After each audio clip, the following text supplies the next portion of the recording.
नमस्कार दोस्तों, स्वागत है आपका एक बार फिर से एबी धार्मिक टीवी चैनल में। आज हम आपको बताएंगे श्री कृष्ण की 8 पत्नियां कौन थी, उसके बारे में संपूर्ण जानकारी। रुक्मिणी कृष्ण महाभारत के अनुसार विदर्भ के राजा भीष्मक की पुत्री रुक्मिणी के 5 भाई थे। रुक्मरथ, रुक्मबाहु, रुक्मकेश तथा रुक्ममाली। रुक्मिणी सर्वगुण संपन्न तथा अति सुंदरी थी। उसके शरीर में लक्ष्मी के शरीर के समान ही लक्षण थे, अतः लोग उसे लक्ष्मी स्वरूपा कहा करते थे। भीष्मक और रुक्मिणी के पास जो भी लोग आते जाते थे, वे सभी श्री कृष्ण की प्रशंसा किया करते थे।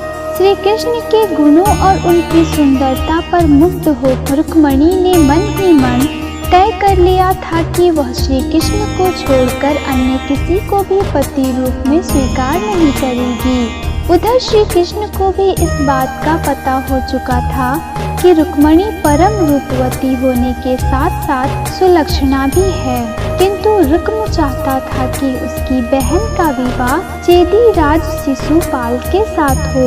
शिशुपाल रुक्मिणी से विवाह करना चाहता था। रुक्मिणी के भाई रुक्म का वह परम मित्र था।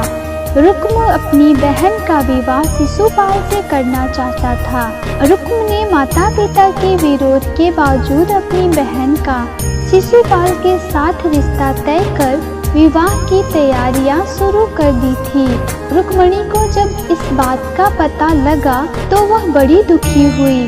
उसने अपना निश्चय प्रकट करने के लिए एक ब्राह्मण को द्वारिका श्री कृष्ण के पास भेजा। अंततः रुक्म और शिशुपाल के विरोध के कारण ही श्री कृष्ण को रुक्मिणी का हरण कर उनसे विवाह करना पड़ा। शिशुपाल कृष्ण की बुआ का लड़का था। श्री कृष्ण ने अपनी बुआ को वचन दिया था कि मैं इसके 100 अपराध क्षमा कर दूंगा। कालांतर में शिशुपाल ने अनेक बार श्री कृष्ण को अपमानित किया और उनको गाली दी, लेकिन श्री कृष्ण ने उन्हें हर बार क्षमा कर दिया। अतः एक यज्ञ समारोह में उसने श्री कृष्ण को भरी सभा में अपमानित करने की सारी हदें पार कर दी। तब श्री कृष्ण ने उसका वध कर दिया। श्री कृष्ण के पुत्र प्रद्युम्न, चारुदेश्म, सुदेश्म, चारुदेह, सुचारु, चरुगुप्त, भद्रचारु, चारुचंद्र, विचारु और चारु थे। कृष्ण की दूसरी पत्नी जामवती कृष्ण सैमंतक मणि को इंद्रदेव धारण करते हैं। कहते हैं कि प्राचीन काल में कोहिनूर को ही सैमंतक मणि कहा जाता था। कई सूत्रों के अनुसार कोहिनूर हीरा लगभग 5000 वर्ष पहले मिला था और यह प्राचीन संस्कृत इतिहास में लिखे अनुसार सैमंतक मणि नाम से प्रसिद्ध रहा था। दुनिया के सभी हीरों का राजा है कोहिनूर हीरा। यह बहुत काल तक भारत के क्षत्रिय शासकों के पास रहा, फिर यह मुगलों के हाथ लगा।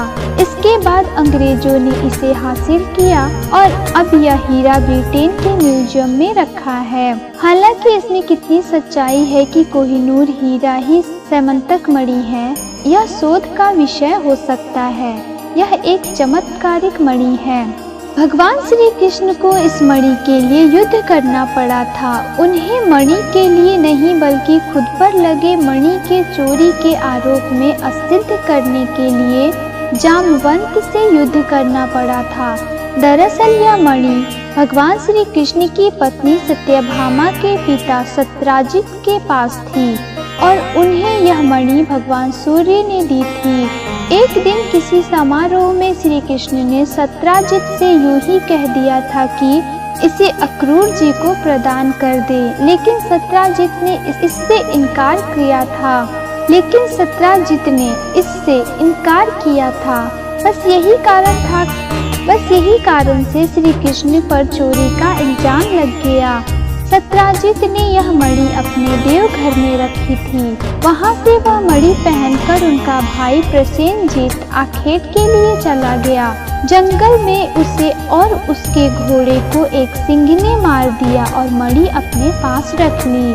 सिंह के पास मणि देखकर जामवंत जी ने सिंह को मारकर मणि उससे ले ली और उस मणि को लेकर वे अपनी गुफा में चले गए, जहां उन्होंने इसको खिलौने के रूप में अपने पुत्र को दे दी।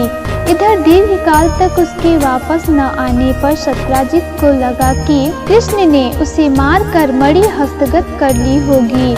सत्यजित ने श्री कृष्ण पर अप्रत्यक्ष रूप से आरोप लगा दिया कि यह मणि उन्होंने चुराई है।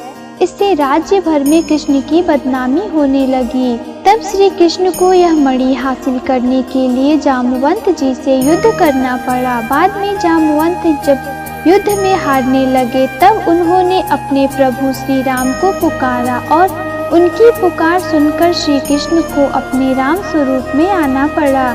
तब जामवंत ने समर्पण कर अपनी भूल स्वीकारी और उन्होंने मणि भी दी और श्री कृष्ण से निवेदन किया कि आप मेरी पुत्री जामवंती से विवाह करें। जामवंती कृष्ण के पुत्र पुत्री के नाम साम, सुमित्र, पुरुजित, सत्यजित, सहस्त्रजित, विजय, चित्रकेतु, वासुमान, द्रविड़ और क्रतु। सांब के कारण ही कृष्ण कुल का नाश हो गया था। सांब ने दुर्योधन की पुत्री लक्ष्मणा से विवाह किया था। तीसरी पत्नी सत्यभामा। कृष्ण भगवान उस मणि को लेकर वापस आते हैं और जब वो मणि सत्यजित को दी गई तो सत्यजित को बड़ा दुख हुआ, ग्लानि भी हुई, लज्जा भी आई कि मैंने श्री कृष्ण जी पर नाहक ही हत्या और चोरी का आरोप लगाया। उसने श्री कृष्ण से क्षमा मांगी और कहा कि मैं अपनी ग्लानि को मिटाना चाहता हूँ। इसके लिए मेरी पुत्री सत्यभामा को मैं आपको सौंपता हूँ, आप उसे स्वीकार करिए।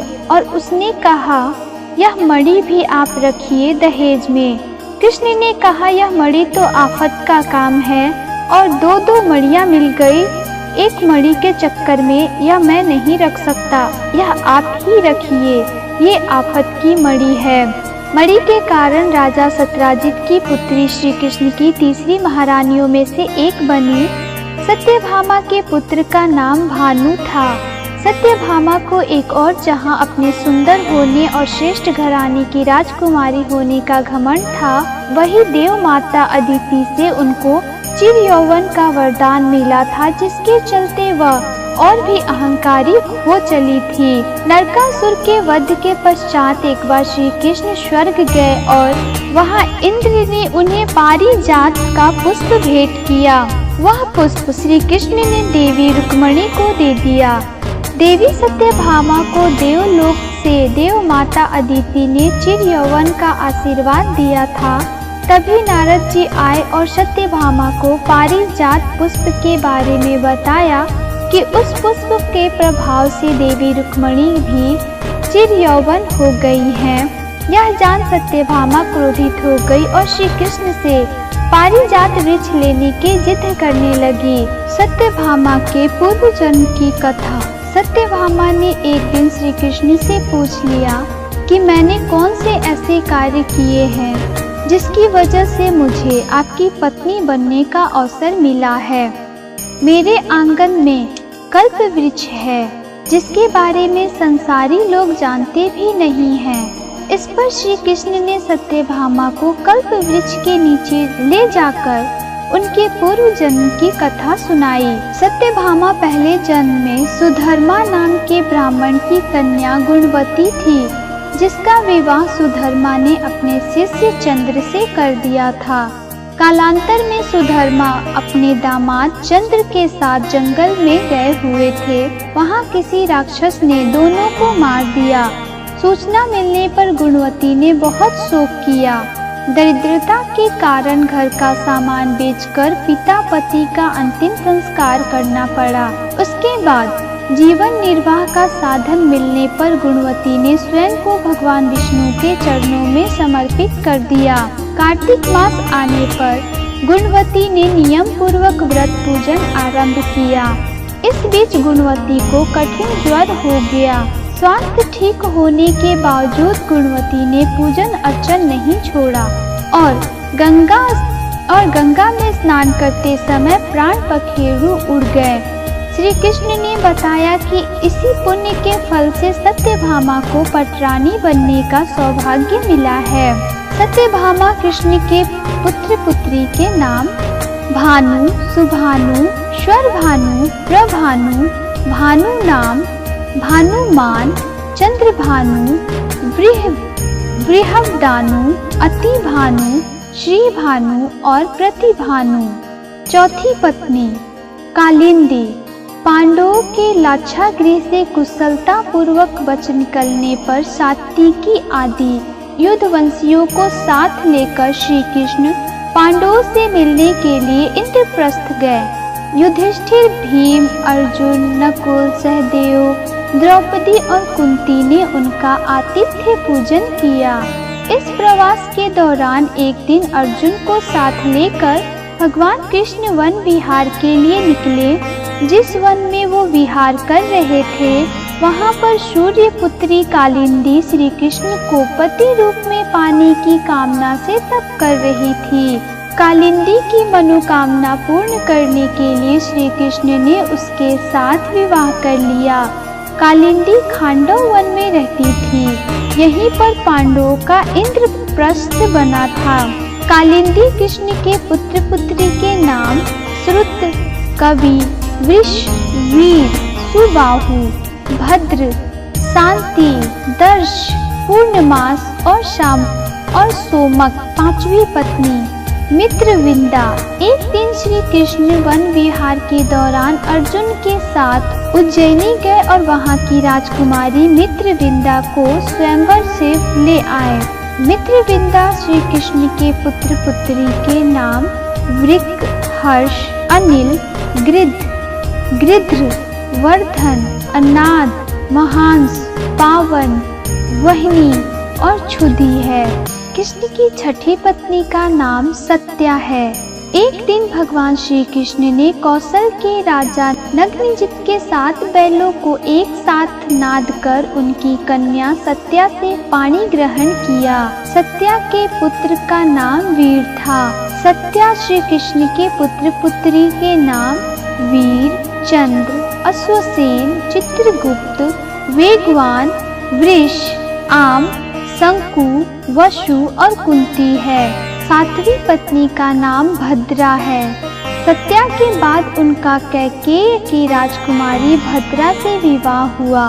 भद्रा श्री कृष्ण के पुत्र पुत्री के नाम संग्रामजित, बृहत्सेन, सूर, प्रहरण, अरिजीत, जय, सुभद्र, वाम, आयु और शत्यक है। 8वीं पत्नी का नाम लक्ष्मणा। भद्र देश की राजकुमारी लक्ष्मणा भी कृष्ण को चाहती थी, लेकिन परिवार कृष्ण से विवाह के लिए राजी नहीं था। तब लक्ष्मणा को श्री कृष्ण अकेले ही हर कर ले आए। लक्ष्मणा के पिता का नाम बृहत्सेन था।